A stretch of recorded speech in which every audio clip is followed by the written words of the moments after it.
table tennis champion, say that 3 times fast, to lawyer, to executive coach. Our guest today, Tania Friedlander, has just had such an incredible career arc and personal story that I can't wait to dive into my conversation with her. And I'm sure that you'll be inspired too. So stay tuned.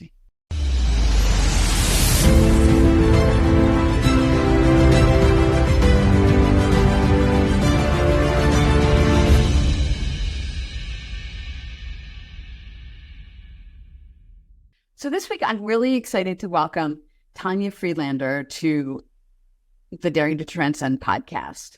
Tania is an ICF and Gallup certified global strength coach who specializes in leadership and high performance coaching. She has worked with 350 plus executives and emerging leaders from a variety of leading companies.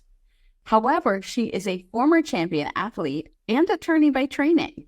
So she's driven by her passion for helping individuals break through their professional or personal challenges to find clarity and direction, leverage their strength, achieve their goals, and become the best leaders and professionals they can be.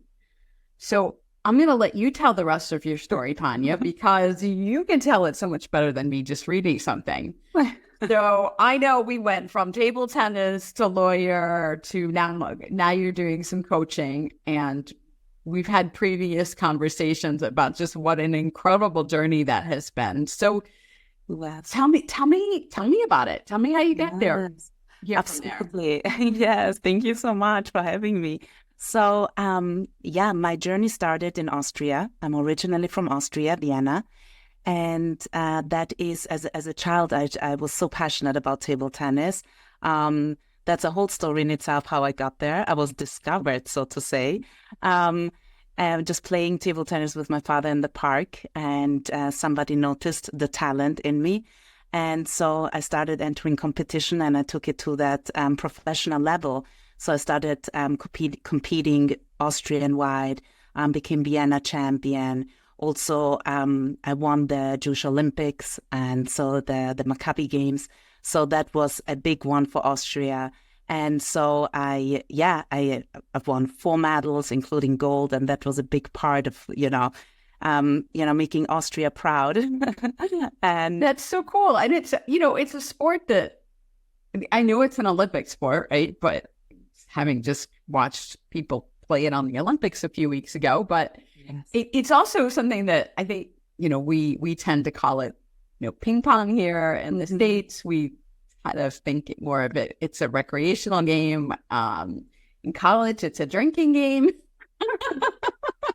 So it's really cool to see that you were discovered and that you took your passion for that to, really incredible heights. Yes. It was such an incredible part of my life, and just traveling around Austria and entering those competitions. I learned so much from that experience. And it's true. I mean, everybody loves ping pong, right? I mean, the whole world calls it ping pong, right? And so it's just something that it's so much fun. You see that in offices. People are starting more and more to implement it as breaks, just for people to switch off for a little bit and play. It's a distressor, so you can, and it connects people because it's a really fun activity to do, even in the office. Yeah, when I was a kid, we had a ping pong table at our house, and we played ping pong. Exactly. I was never very good at it, but we played it. So it's really interesting. Everyone who knows that part of my story, every time they visit us, they want a match. They're like, let's go play. Let's go to the basement. It's a great connector. They all want to. It would be a great connector, but trust me, I am not going to come to your house and try to meet you at ping pong. It's not going to happen. So you don't have to worry about that with me. So funny. They all want to test their moves. They want feedback.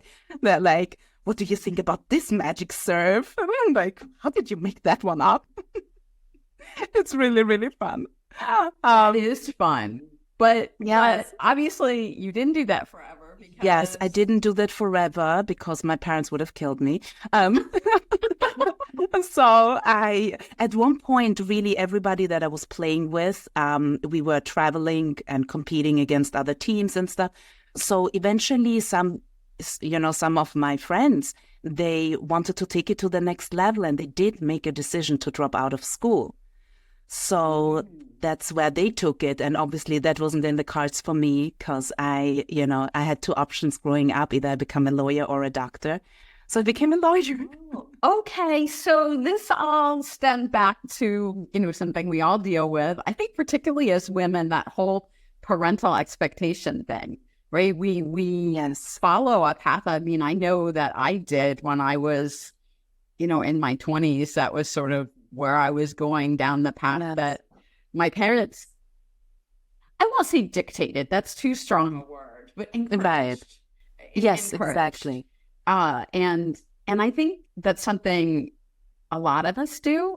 Again, I think more women than men do that, but I think we all do to some degree. We follow that path. So you followed the path to become a lawyer, which took you to London, if I remember correctly. Yes. So I basically, like you said, it wasn't dictate, but it was highly encouraged.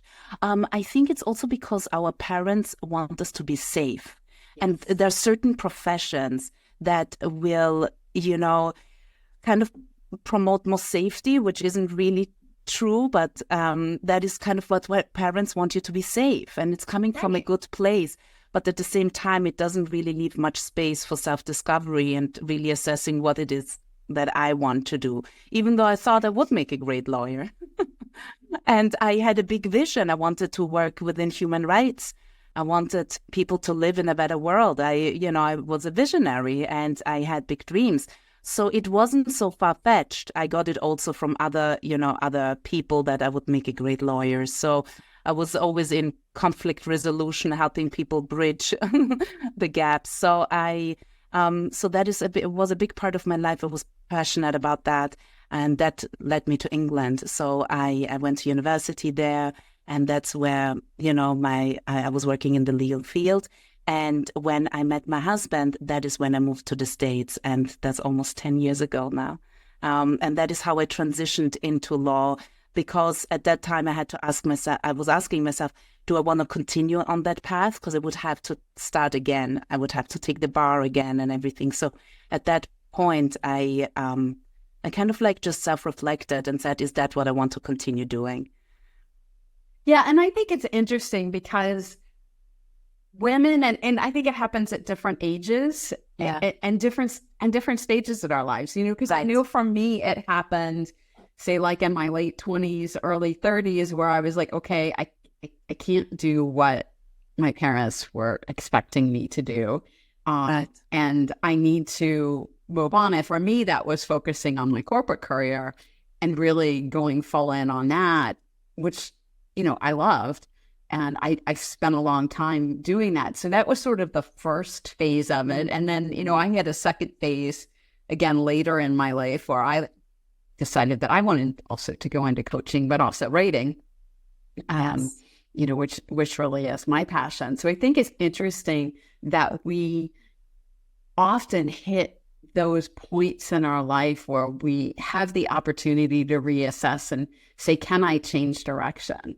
Yes. And a lot of people don't do it because it's safer, right? It would have been maybe safer for you to stay being an attorney. Yes. And everybody questioned it. They were like, you invested so much, resources and time and energy into this. You're just going to stop. So they're like questioning this because it's how they're dealing with it, right? That they have a hard time letting go and being attached to it. Versus just like taking a step back and saying, is that what still fulfills me? Is that still what I want to be doing and the kind of legacy I want to leave behind? Yeah. Right. And that's such an interesting observation, because we often, when we're trying to make these decisions, go to friends and family and ask for help and ask for advice. But all of those people have some sort of vested interest in our answer. Exactly. Which is why having a coach is so important and so valuable. Because it's, as a coach myself, it's like we can help people delineate things without having a vested interest, with not being, not having an agenda, as I put it. Because almost everybody in our life has an agenda. Our parents always have an agenda, our friends, our spouses. Even our children have agendas for us. Exactly. Absolutely. Absolutely. Even though those are good agendas, but those are agendas, right? And like you said, a coach is detached. There is no agenda, is detached and can help you really identify what you want, and help you get there. And oftentimes people come and they, once they discover, what they really want to do, what I see often happens is they reflect back and they look at it as a regret. Oh, I wasted so much time in an area that isn't fulfilling. But I like to switch that around. And I often see, in order for you to get to where you are today, that had to happen. Yeah, exactly. Like we can't, even though I can say, oh, my parents wanted me, initially to go into law. We don't figure everything out, and we don't have to figure everything out. No. Like there is a natural progression, for us to realize what it is truly that we want to do. And some of those things just come with experience. Yes, 100%. And I love the way, and I know you do this, so I'm gonna pull this out for you, is you took your competitive experience as a table tennis player, all that you learned from your traveling, your competition, your training, your performance, you brought that forward into your law career, right? Yeah. So how did that impact your law career?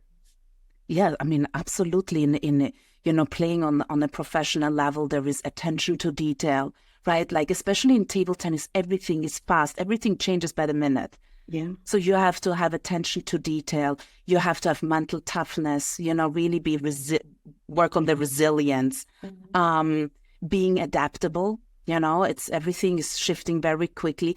And by default, no matter what sports you're in, you're going to lose far more than win. Yeah. And those are all great lessons to bring forward. Hey, in anything, right? In any discipline, but I can certainly see direct ties into your law career. Absolutely. So that probably helped you not only with your studying and passing the bar and all that stuff, but it also helped you succeed as an attorney, right? Absolutely, because there is also this analysis, which is a key skill in law, and when you are playing competitively, you always go back and you watch your games and you're like analyzing what works, what doesn't work, right? Like you have to analyze these things in order to improve, and take a step back and have a growth mindset and understand that every learning experience is just building you. It's a learning. There is no failing. And in order to stay in the game, you can't be just focused on winning. There needs to be more than that holds you there to love the game, just for the game itself. And no matter what we do in any aspect of our lives, no matter in what profession, there needs to be that purpose, right? The purpose, the passion in what you do, because making money or making sales or, whatever outcome there is, we need to love the process. We need to enjoy, the journey, not just being attached to the outcome. And so for many people, they dropped the game fast when it was all just about winning, because by default, we're going to lose more than we're going to win. So what else is going to keep you in the game? Yeah. No, and you see that in so many great athletes. They're not only great athletes, but they're also students of whatever game they play, and they're really focused on and they learn it. That was one of the things that, love him or hate him, I always impressed me about Tom Brady is just how passionate he was about the game, how much time he put studying the game. I know, his coaches used to talk about having to work hard to even keep up with him because he was spending so much time on that. Yeah. And that's, at the end of the day, how you get the results. But unless, to your point, you love those details. Yes. It's hard to keep that momentum going. Exactly. So there needs to be more than that, that keeps you going. Otherwise, you will burn out. Right. So when you made the decision, when you moved to you met your husband, you got married, you moved to the U.S., you had, okay, here's a blank slate again, right? You reached one of those points in your life where, okay, I've got a blank slate again. Now what? Right. So I was always fascinated, by psychology and the mind. There was something about it when I studied it, when I touched upon it briefly, just to there were some subjects that I took that were in psychology, and there was something about it that, I don't know, there was something about it that didn't quite resonate with me, and I couldn't pinpoint what that was. And then I discovered the field of positive psychology, and that is when everything shifted. And that is when I said, this is what I was looking for. I was always fascinated and asking myself, what makes people great, right? Like, how can they move forward when they feel stuck? How can they grow into the best version of themselves? So much more future forward focused. And that can, and maybe that even stems from, when I started as a table tennis player, like and be wanting to become a human rights lawyer with a big vision, like it was all about forward thinking. And Right. so that is something, that really fascinated me, the mind, and, how we, get, self-sabotage as well, what gets in the way and what holds us back, and the fears and insecurities, imposter syndrome, all of those things, right? Yeah. That I was really, really curious about, and in a way that helps you focus on the present moving forward.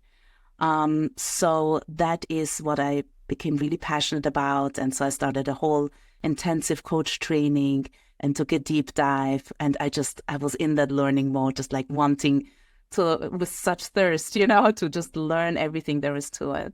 Yeah, and learning how to apply it in your own life, I'm sure. Exactly. Because I know for me, and we've talked about this too. I'm a big fan of and student of positive intelligence, which positive psychology is a component of that. And gosh, I mean, even if I never used it with a single client, how it's changed in my life alone has been just so hugely impactful. Exactly. And, to be able to see other people benefit from that as well is so exciting. So what's one way that positive psychology has positively impacted your life?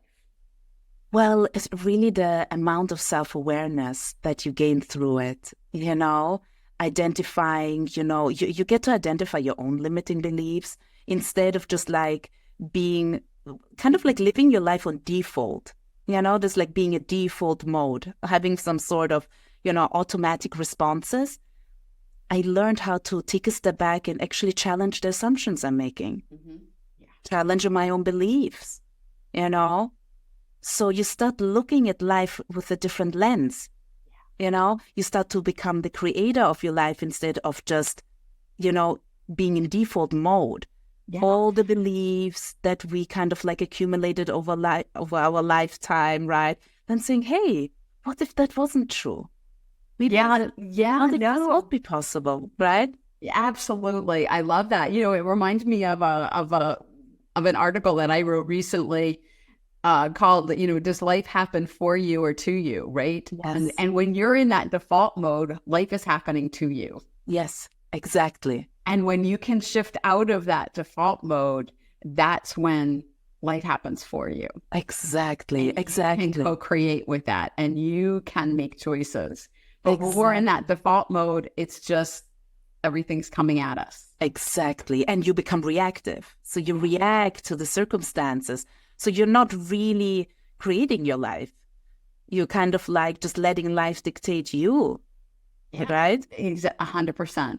So it was eye-opening for me to experience this for myself, to be like, oh, so where am I a victim in my life? And it's like a coach is holding up a mirror and saying, that takes being really honest with yourself. Yeah. And it's not fun to admit sometimes, is it? But this is where life changes, right? I mean, this is where it takes courage, right? To say, yes, this is the victim mode I'm in, or this is where I'm not, co-creating, and this is where I'm not taking charge and being in the creator mode. And that is where the shift happens. And that self-awareness, when that happens to you, it's so empowering that is when I believe a lot of coaches want to impact other people with it, with this, with those tools and the modalities that it offers to move forward in your life and become, make life, not happen to you, but for you. Absolutely. So I've talked with other women leaders on this show about, the struggles and the challenges that they face. So let's just shift for a little bit which women leaders you work with. Yes. What are the biggest challenges you see facing women in the corporate environment today? Well, imposter syndrome.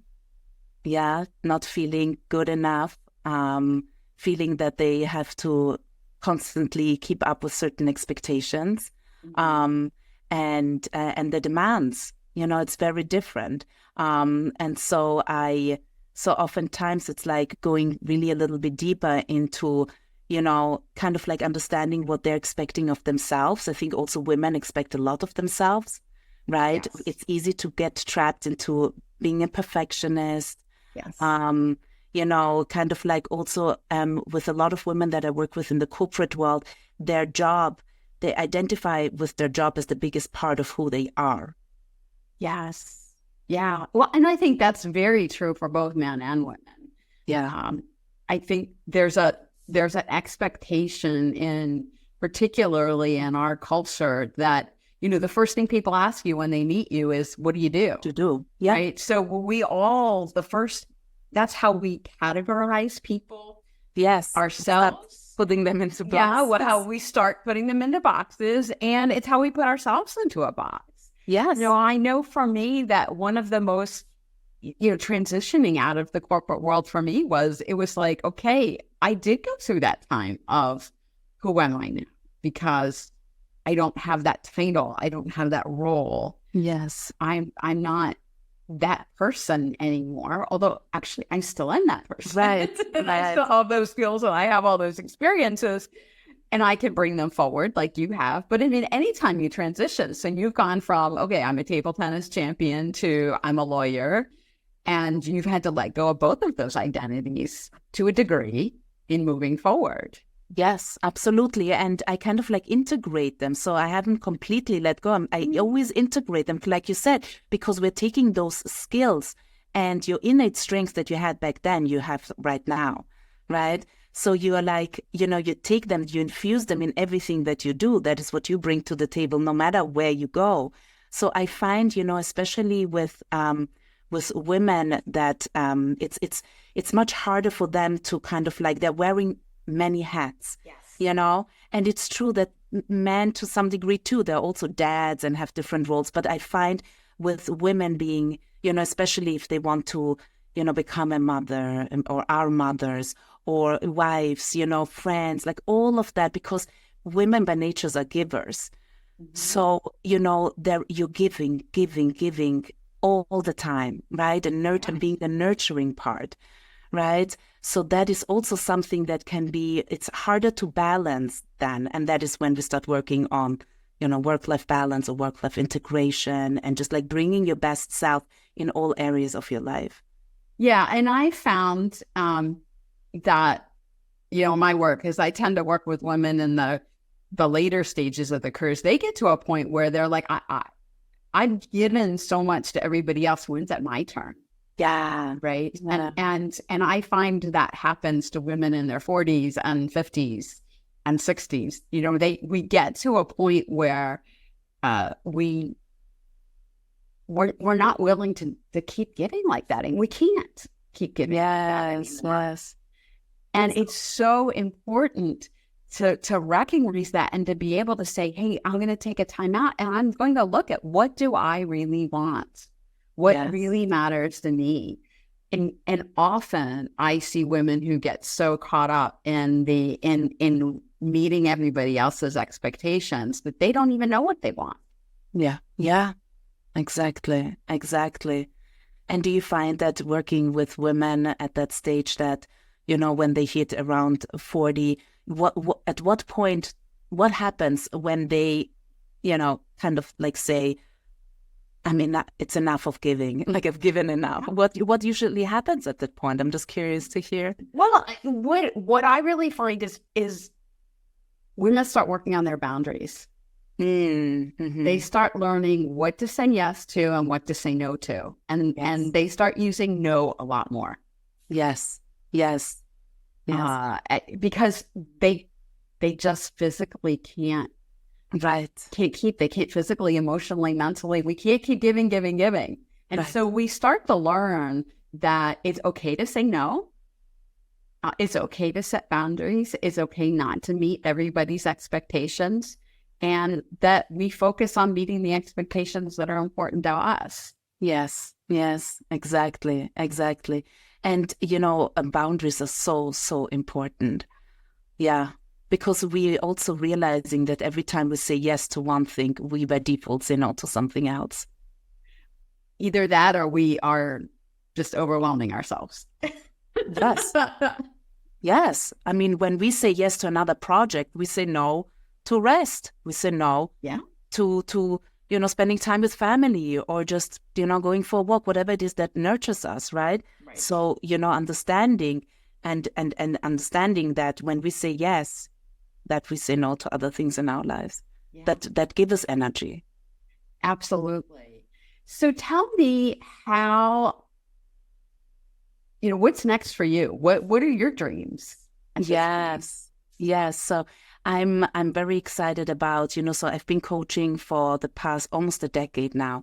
And what I'm excited about is bringing it, to more people, to, on a larger scale. So really more, kind of like just unlocking potential at scale. And that through trainings, to workshops, presentations, to bring more awareness into the world. Because, I do believe that the more coaches there are, the better world it would be, especially if people everybody had a coach. You could avoid making a lot of mistakes. We could avoid if we all had coaches. I know having a coach has really helped me avoid making some mistakes. Yes. But not entirely. It's not foolproof. But I think learning to reset, and to look at things through a different lens is what I've learned more than anything else through my journey with both coaching and being coached, and the self-awareness is, learning to look at things from a different lens and realizing that not everything's black and white. Yeah. I had the most fascinating conversation with, we're doing some work on our house and with a contractor yesterday, and he was asking me about my work and my podcast, and I said, one of the things I love about writing fiction, which, I'm a fiction writer, I write about women's leaders, but through a fictional lens. And the reason I love to do it through a fictional lens is you can bring in so many different points of view, and you can help frame things out so that they're not black and white, because so few things in this world are black and white, as I'm sure you know from your experiences. Yes, absolutely. That is beautiful. And that you found a way to, and a concrete outlet to create that. Yeah, absolutely. Wonderful. But, that actually circles beautifully back to what you were saying at the beginning about, table tennis and learning the process and doing it because you love the process, that if you only count the W's and the L's, right, the wins and losses, it becomes meaningless, right? Because you can't always win. Exactly. And that's so true. That's such a great metaphor for life, is if you only look at your successes, if you only look at your quote unquote wins, you're going to be pretty disappointed a lot of time. Exactly. And that is also something so important, just in terms of resilience and having a strong why, so that you can actually, endure during difficult times, which is, inevitable. Inevitable, because we can't always win all the time, and things don't always go our way as much as we'd like. So you're navigating a stage in your life. I know you have some young children, and so you're navigating a stage in your life of trying to create this big vision that you have, for your business and for the impact you want to make on the world, but still taking care of four little girls. Yes. So tell me about that. Yes. No, it's a very active, dynamic life. Every time I take another project on, my husband says, "Oh, you mean you're gonna do that in your spare time?" I'm like, yes. So it's he likes to challenge me that way. But yeah, it's very active. Like we have four little girls, ages 3, 5, 7, and 9, and they're just part of this journey. Like whenever I have a presentation or something, I practice, they're my audience, they give me feedback.